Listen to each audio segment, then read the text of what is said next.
Hello, myself Shivangi Lohmi. I'm a legal intern at Lexis & Company. I'm from Yashwantrao Chavan Law College, Pune, Maharashtra. Today my topic is Doctrine of Caveat Emptor.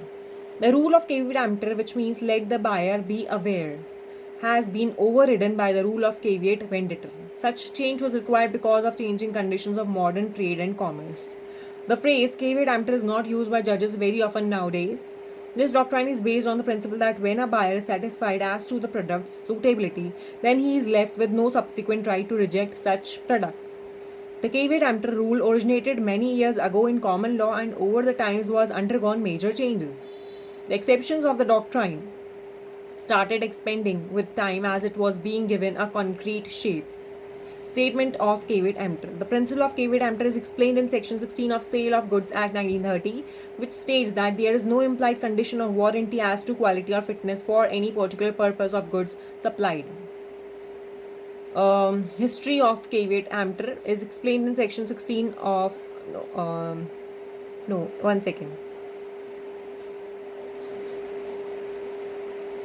Yes, history of caveat emptor. In the 19th century, the attitude of common law towards the buyer can be understood by the maxim caveat emptor, which means let the buyer be aware.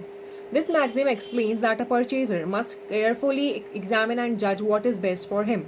The purchaser should not take the risk of the condition and quality of the object which he needs to buy. He must protect himself by a warranty.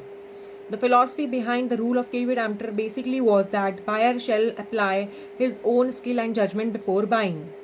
It is based on the fundamental principle that when a buyer is satisfied with the suitability of the product for his use, no subsequent right will be left with him to reject the same. When the rule of caveat emptor originated, it was quite rigid and there was no scope for any subsequent change in this rule.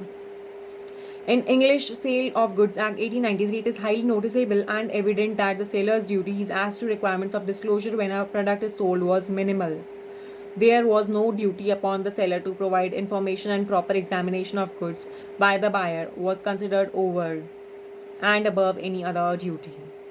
The concepts which could be used to shift the burden as to quality and fitness on the seller, such as fitness of goods and merchantability, were not encouraged.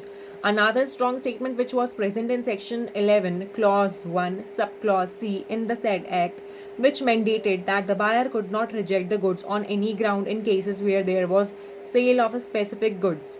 Thus, it is highly noticeable that the law was bent towards the seller, and in those times one could not even find a corresponding rule which would put the burden on the seller. This video doesn't solicit any types of promotions or advertisements as per the guidelines of Bar Council of India, and the sole purpose of this video is for education purposes only. Please like, share and comment on my video and do subscribe this channel. Thank you so much.